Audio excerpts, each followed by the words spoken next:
Genre ils ont tout saccagé à l'extincteur avant de partir pour laisser aucune trace. Et ce qu'il aurait pu rester c'est de l'ADN, mais à l'époque les relevés d'ADN ça n'existe pas. Leur seule piste ce serait de trouver des témoins, malheureusement il y en a pas, c'était en pleine nuit, il y avait personne, il y avait rien. Ou essayer de retracer les gens qui auraient pu acheter du matériel qui a été utilisé lors du braquage, genre quelqu'un qui a acheté 27 bouteilles d'acétylène pour faire marcher des chalumeaux, mais pareil ça mène à rien. L'une des seules solutions pour que l'enquête avance serait par exemple qu'un des membres du gang, genre Albert, avoue à la CIA par exemple qu'il était derrière ce casse. Ce serait une bonne piste quand même.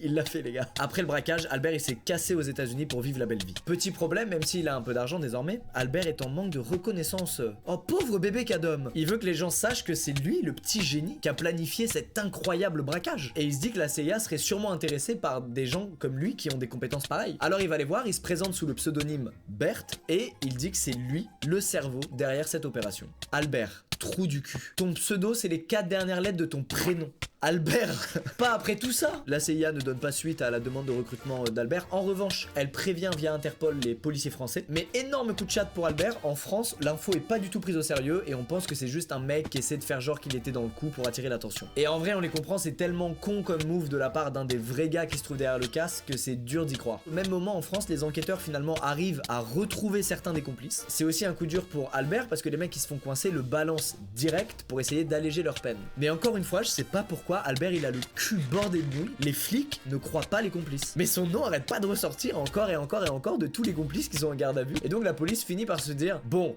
dans le doute, on va le choper et l'interroger le Albert. Le 27 octobre 1976, donc on est que quelques mois après le casse, Albert se fait arrêter à l'aéroport de Nice au retour d'un voyage d'affaires au Japon. Bien sûr, il nie tout. Mais après seulement quelques heures de garde à vue, il avoue tout. Pendant 5 mois, il est enfermé dans une prison à Nice en attente de son procès. Sauf qu'Albert, vous le connaissez, c'est clairement pas le genre de gars qui va accepter de finir sa vie derrière les barreaux. Alors il prépare son évasion. Il a peur de rien. Son plan, c'est que le jour du procès, quand il sera au tribunal, il veut sauter par la fenêtre et rejoindre un complice plus bas, à moto, pour se casser. Bon, c'est pas un plan de fou non plus, quoi. Enfin, ces plans, ils sont jamais très techniques à Albert, mais il passe. On est le 10 mars 1977 et comme prévu, Albert est auditionné par le juge dans son bureau. Et il sort 3 feuilles de sa poche. 3 feuilles qui contiennent les plans gribouillés des égouts de la banque. Le juge les prend, il les pose sur son bureau, il se met à les regarder scrupuleusement, il essaie de trouver des infos. Et il voit qu'Albert est assis au bord de la fenêtre du bureau, prêt à sauter. Et le bureau du juge est au 2e étage. Le juge sprint vers Albert, il essaie de le choper et de le faire re-rentrer dans la pièce. Albert résiste et au final le juge, il fait une petite dingue. Il finit par carrément pousser Albert du 2e étage. C'est lui-même qui l'a avoué plus tard et il a dit qu'il a fait ça dans l'espoir qu'Albert se pète un truc en se réceptionnant en bas et que du coup il puisse pas prendre la fuite. Albert s'explose 2 étages plus tard sur le toit d'une voiture, ce qui est mieux que le béton en vrai. Il descend de la voiture, il se met à sprinter vers son pote à moto et il se casse. Les années 70.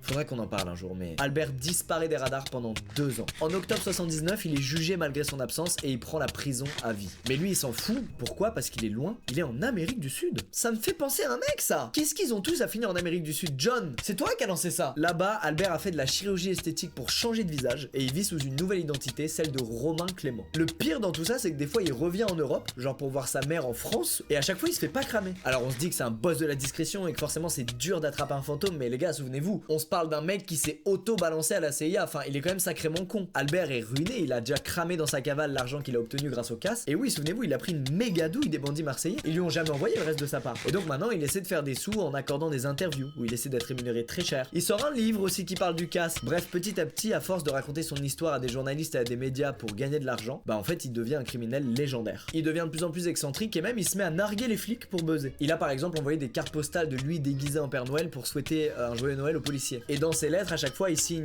bien le bonjour d'Albert avec des traces de ses empreintes digitales en évidence. Il est un peu en surconfiance Albert. Il a eu globalement 2 fois beaucoup de chats, maintenant il pense qu'il peut rien lui arriver. Il y a une scène lunaire en 1981. À ce moment-là Albert est à Rio au Brésil et il accepte une espèce d'émission trop chelou. C'est une espèce de prank de Albert en fait. En gros il interviewe faussement Ronald Biggs qui est un braqueur anglais très connu lui aussi en cavale au moment de l'émission. Albert il est grimé déguisé pour pas qu'on le reconnaisse et il pose des questions à Ronald sur Albert Spaggiari, sur lui-même quoi. Nous avions imaginé que de vous faire rencontrer tous les deux, Albert Spaggiari et toi, Ronnie.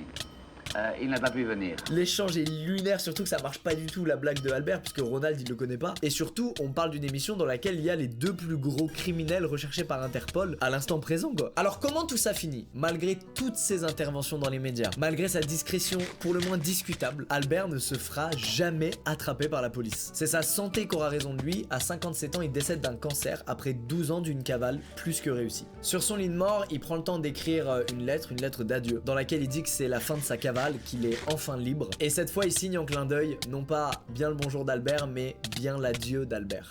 Voilà comment l'histoire se termine. Alors sachez qu'il y a plein de complices qui ont jamais été identifiés et il y a seulement une toute petite partie du butin qui a été retrouvée. Le casse du siècle porte donc bien son nom, même si on n'est pas réellement sûr qu'Albert en ait été le vrai cerveau. C'est un peu flou parce que comme Albert est devenu connu dans le monde du banditisme, bah les autres bandits ont eu le seum et ils ont essayé de s'approprier le plan et de dire que c'était eux le cerveau de l'opération. Enfin bref, ça a créé des trucs d'ego bizarres, mais l'histoire d'Albert reste quand même hallucinante. D'ailleurs, petit instant promo, si jamais vous avez aimé l'histoire, il y a un film français qui est sorti sur l'histoire d'Albert qui s'appelle Sans haine, sans armes ni violence. C'est un film de Jean-Paul Rouve qui est sorti en 2008. Je l'ai pas vu, je sais pas ce que ça donne, mais voilà. Si vous avez kiffé l'histoire, petit ref. En fait, les années 70, c'est vraiment des années où il s'est passé trop de trucs improbables comme ça parce que bah les enquêteurs galéraient, il y avait pas la technologie qu'il y a maintenant, donc il y a plein de mecs qui restaient impunis et je pense que c'était assez motivant pour les gens fêlés de passer à l'action quoi. Bref, merci d'avoir regardé la vidéo, passez une agréable journée, soirée, nuit, peu importe. Bisous les squeezos.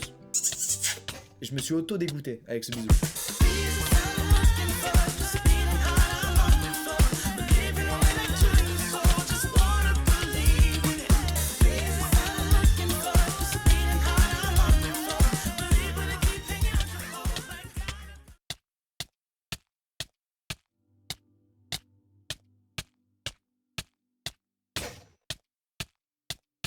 Comment allez-vous? Aujourd'hui, je vais vous raconter l'histoire d'un mec. J'ai jamais vu ça. Cette histoire, c'est un méga bordel et elle est infinie. Il se passe toujours des nouvelles choses plus zozo que celles d'avant. Quand je vous parle de McAfee, vous pensez à ce très célèbre antivirus qui casse les couilles. Qu'est-ce qu'il est relou! Genre, il change ton moteur de recherche par défaut, il est hyper intrusif, et il est très dur à désinstaller. À tel point que les équipes ont dû sortir un logiciel qui sert à le désinstaller pour de bon du PC. Aujourd'hui, on va pas parler de cet antivirus, il n'y aurait pas grand chose de plus à dire, mais on va parler du créateur de cet antivirus, aka John McAfee. C'est un mec qui, très honnêtement, avait tout pour mener une longue vie heureuse et saine, et qui s'est dit un jour, si je devenais une horrible personne là.